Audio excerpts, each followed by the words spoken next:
Hello and welcome to Mostly Off Topic talks about King Second Edition, the One Ring Kickstarter pledges. I guess I actually hadn't thought about what I was going to say. Is that So appointment? I'm joined by the usual guys: Ben, Hello. Joe, Hello. Matt, Hello. who always seems to lag at the start. But there we have it. I'm a Um, kind of laggy guy. Just It's the way he rolls. We're not playing Laughter of Dragons today. What we're doing is we're going to talk a little bit about what our pledges are for the Kickstarter. Pledgemanager has been released. I'm sure that anybody who pledged the Kickstarter has got the communication about that. But also, if you're late to the piece and you didn't get in for the Kickstarter, then you can join at this point. So it's worth bearing in mind that it is like an open field for everybody to do like late pledges. We're just going to quickly run through a little bit about the technical aspects, I guess, of what the pledge manager is, how you work it, stuff like that. And then we're just going to talk about what we've done and what we've pledged. Our stick is that we're just like Joe Average in terms of gaming group. We've got some opinions and we play the One Ring quite a lot. So this is an average gaming group who are already invested in the One Ring's view of what we're choosing to take for various reasons. Why and why not? We are not Free League and we are not associated with Free League. So if you've got questions that you really want to have answered and you want to know the exact truth of it, then please go to Free League. You can hit them up at the Kickstarter. I think their email address is support@freeleague.se, FRILIGIA.se, I reckon. So please go and ask those guys, because otherwise you're just asking basically a bloke in the pub, and spoiler, it's not always right. There we go. So pledge manager, it's like a fulfillment arm. So what happens is we all went to Kickstarter, we all said, hey, take our cash for these things. Some of us over pledged, so we gave more money in the Kickstarter than was required for the back-in. And what then happens is you come to pledge manager and you have a look at lots of other things and you add them in, and then you pay the difference between whatever you pledged and what your new total is. If you over pledge, so you chucked in a couple of £100 for Runes of the Lost Realm, for instance, what will happen is that balance will get carried forward to the pledge manager, and then when you add Runes of the Last Realm to your cart, it'll just offset the balance that's been brought forward. I always look at these things. I'm always slightly worried that I'm going to really screw it up. And I can never remember what exactly I pledged for beforehand. But it's really quite self-explanatory through the pledge manager. Just take your time, slow yourself down, bit of reading comprehension, and it will tell you what it is that you've got, and it will tell you if it's in any of the tiers that have been pledged for. Couple of snafus that's just worth looking at. We all kind of like a lot of us will have pledged, and we've got physical rewards. So I pledged at the precious tier, so I've got a physical reward of the deluxe, physical reward of the starter box, physical reward of the Saronic dice set, and loads of PDFs that were stretch goals. Some of the add-ons give you those PDFs in printed form. And I think that Ruins of the Lost Realm combines a lot of the digital rewards into one book, but that's getting fulfilled separately. So that's going to arrive after the rest of your Kickstarter stuff. And I think there are lots of chatter about the fact that it changes postage because it's two lots that need to kind of go through. So it's worth bearing in mind then. And postage will be calculated at this point.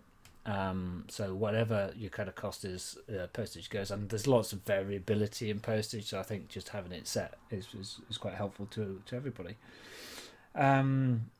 If you've not got the email, and if you've hit the please send me an email button multiple times, you can go to Pledge Manager, create an account. As long as you use the same email address as you use in Kickstarter to pledge, then it'll join it up. So it's kind of worth knowing, really. And that's kind of it.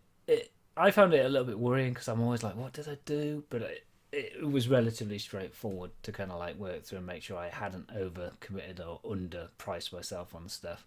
And it's open for a while, and you can go back, you can unlock what you've got. If you're waking up in the middle of the night saying, I really want to have the cloth mats, you can have a moment of weakness, you can kind of unlock it, you can change it, and then you can lock it again. And then when when your better half finds out just what you've done, you can unlock it and take it back, and then repeat the cycle ad infinitum. And I guess Free League are going to say it's going to close now, guys, and that'll be when you need to update your address and all that kind of stuff. So, again, go to Free League if you've got questions about that, because really we're not them, and we're not speaking from a position of authority on that. But what have we pledged? And also, it's worth saying, this is a massively complicated kind of like maelstrom of what do we want to do, what's our personal preferences, what kind of cash do we have available at this moment in life to spend on these things. So I suspect we're representative of everybody in that we're not all sat in Scrooge McDuck kind of piles of gold just waiting to chuck it at Free League, no matter if we would like to or not. So Joe, talk to us. What did you end up pledging and why? Yeah, so I think a few of us pledged at the My Precious level. That I certainly did. So yeah, the deluxe core book, limited edition core book, and start set, and then the PDFs and the Sauronic dice. And I left it there because it's a lot to get going with. And the way I approach things in general, so I have quite a lot of, stuff like guitar stuff or, video games or whatever, is I try not to just go all in, and have just too much stuff so that it's overwhelming and you stare at it and you don't know where to begin and you don't really digest it all properly. You don't have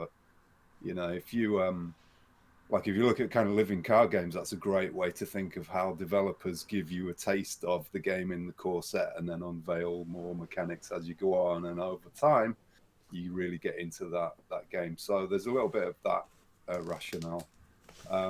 Also, the other thing is simply that I want to support our local game store, Patriot Games in Sheffield.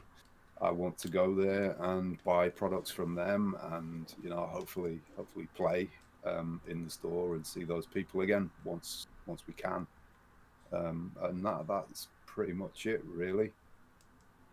Cool. That's fair enough. I've got a lot of sympathy for that. I find that you get so much that you just don't treat it seriously. You don't read it. You don't investigate it. Is a real thing. That you'll find out that perhaps it didn't hold me back as much as it did you. But that living card... Oh God, sorry. I don't blame anyone who's gone, further in than I have, because there's a lot of good stuff there. But I just figure it will be coming out anyway at some point. I already have quite a lot of One Ring physical products, so plenty to keep me going. Yeah, fair enough. And I think it's worth saying that the only thing that is Kickstarter exclusive is the deluxe version of the core book. Everything else is going to be available through retail channels. Excellent. Anybody got anything for Joe? Anything they want to say? Observations? No. Cool. Ben, hit us up with what did you get? Or what have you played so far? Because it may change. We all know this. I'm quite... I normally have been... Oh, my phone... It's all right, Siri. Siri, Siri was just like, I bought My Precious and I bought everything. I've gone very simple this time. Change of circumstances has resulted in me having significantly less space, whereas I used to have an entire house to keep all this sort of stuff in. My current circumstances mean that I don't. So the only physical item I bought is the core rulebook. Everything else I've PDF'd just because my tablet doesn't take up as much room as several boxes and items and bits and pieces. And I'm really pleased that they kind of like that you can still get almost that full experience of that without needing to kind of like have all the bits and pieces. Yeah. I also fell into the category of my original pledge didn't work. So through various bits and pieces, no real fault of anybody's. But it's really nice that you are able to just go straight in and be in the main distribution pot as well. It's not like I'm going to get it 6 months later than anybody else. So I thought that was a really nice touch of theirs. But yeah, so I'm core rulebook, standard edition, because I prefer the way they look. I don't really go in for the fake leather or real leather tome type thing. The starter set and all the stretch goals PDF bundle, and then the alpha rules as a PDF, and that's my lot. I also agree that, like, yes, I almost bought several new sets of the physical dice, but I do also already have 4 sets of dice.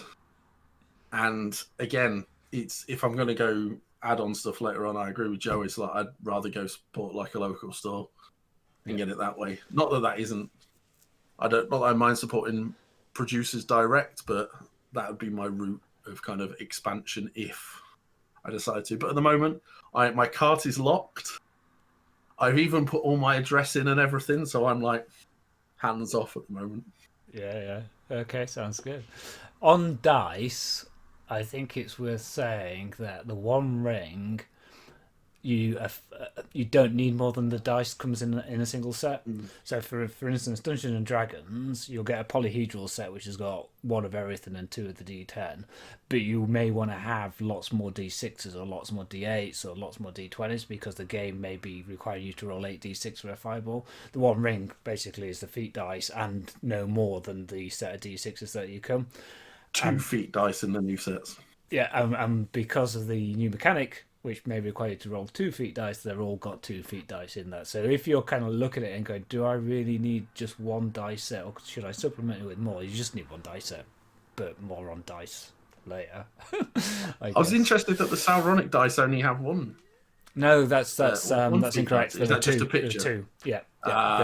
I've seen the comments in the pledge or on Kickstarter, so there are 2 Sauronic dice. So in reality, then, when I say I have 4 feat sets dice. of dice, I only have 2 sets of dice now. So maybe I can justify buying more. I mean, who are you? I wouldn't want to say that.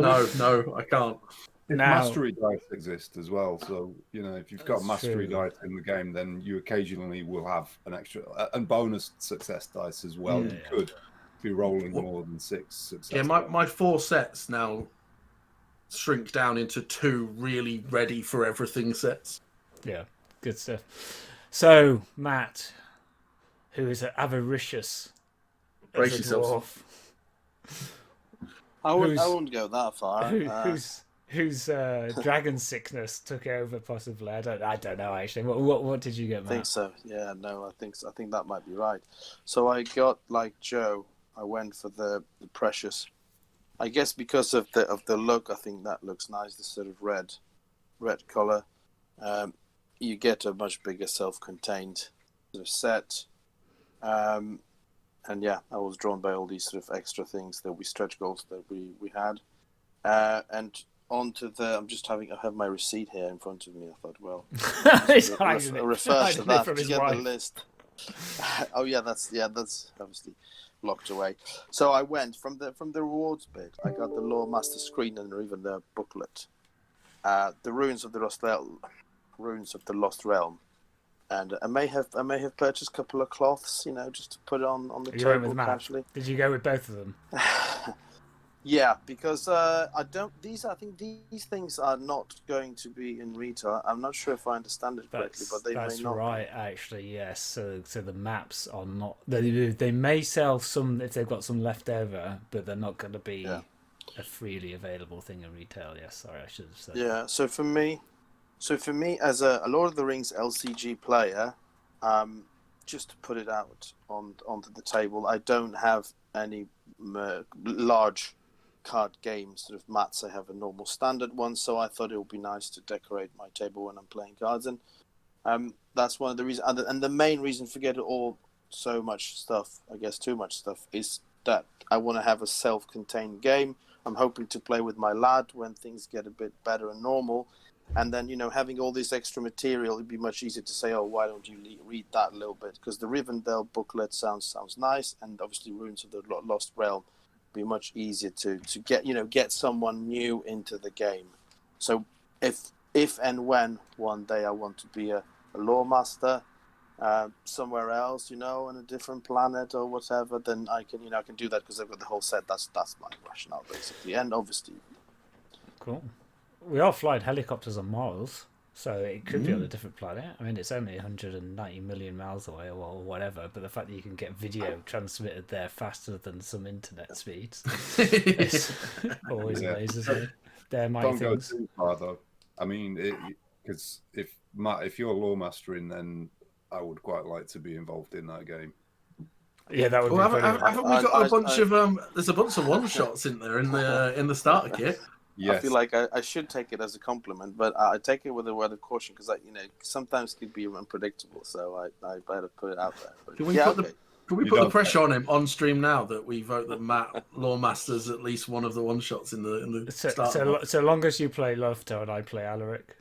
That would be incredible. Actually, that would be like some. And then Joe has to play a combo of those two.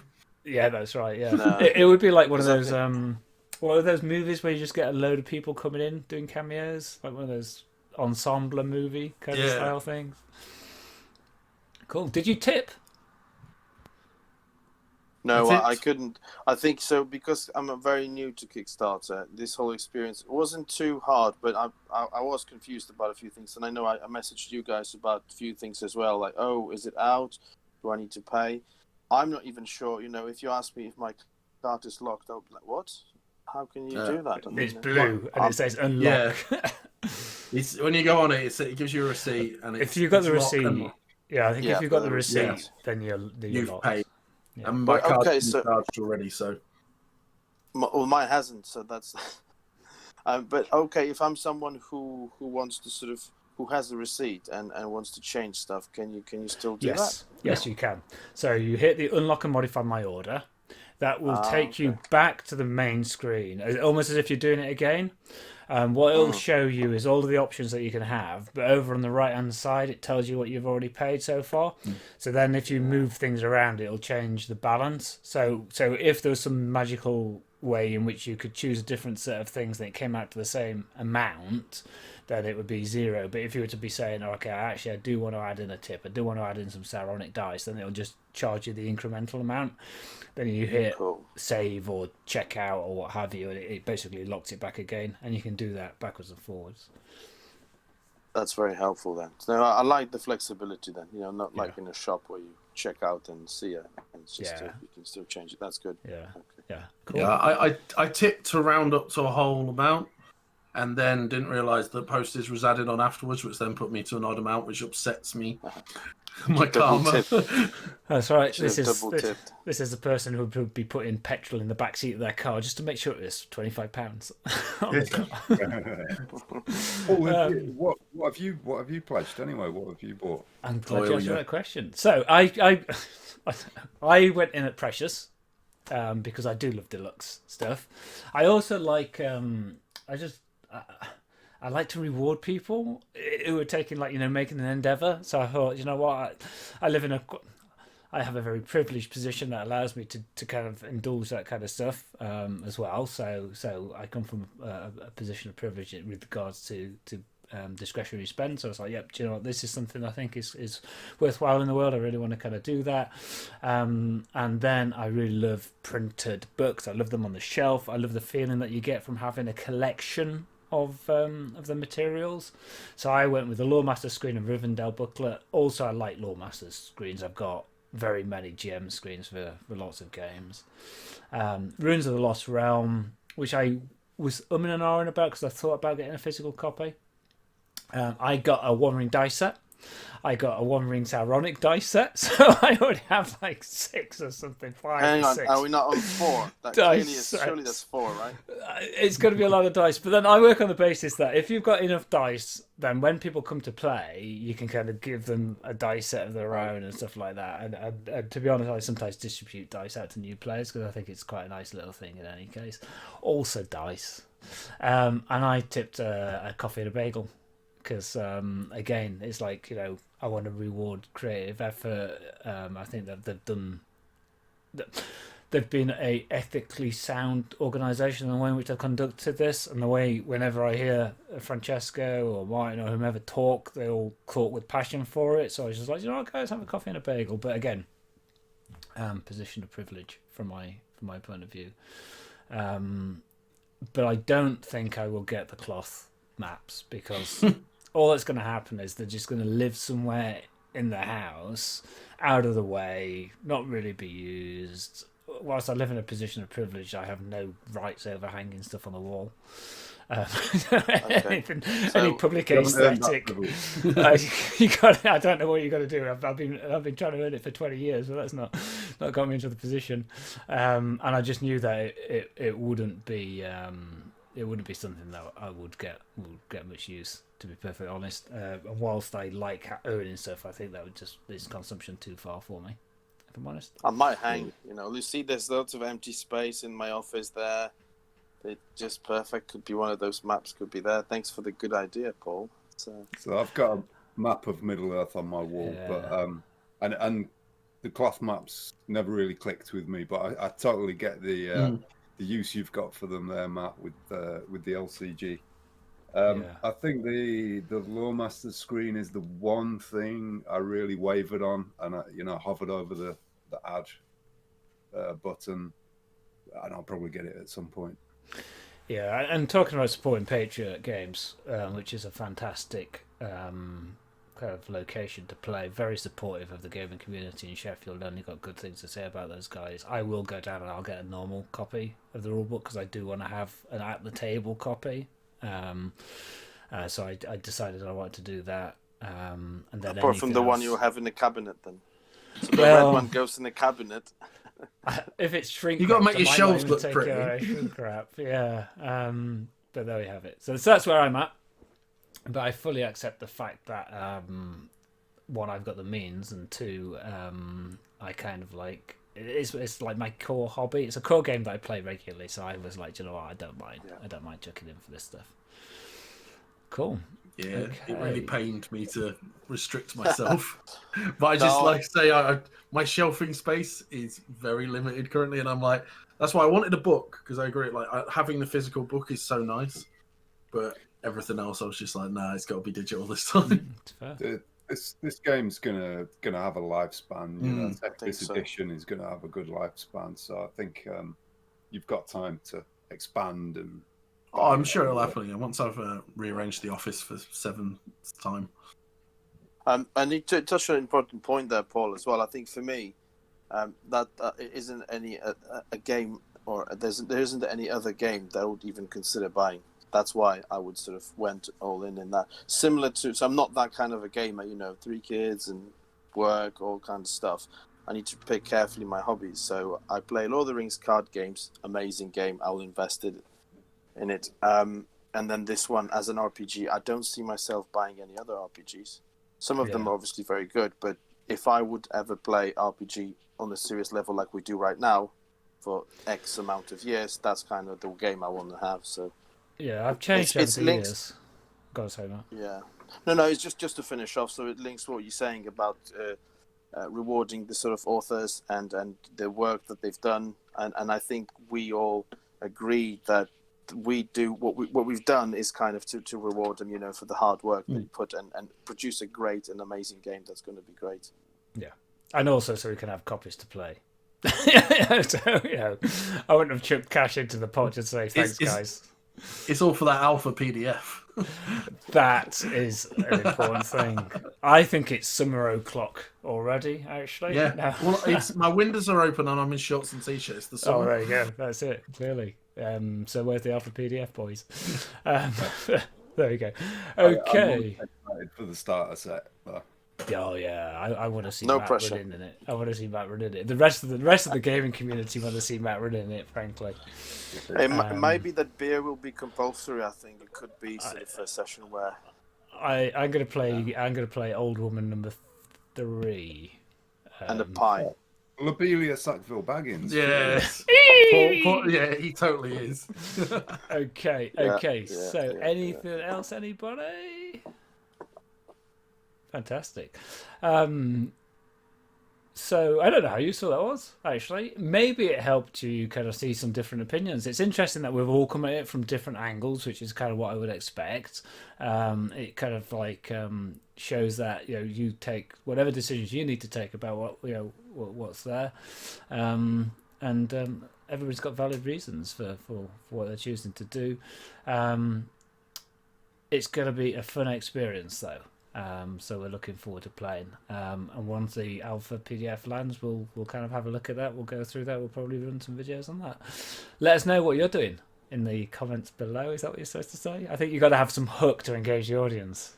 Is that right? Yep. Cheers. Hit us up down below. Hit us up down below. Really cool. Yeah, I guess. And when do we next play?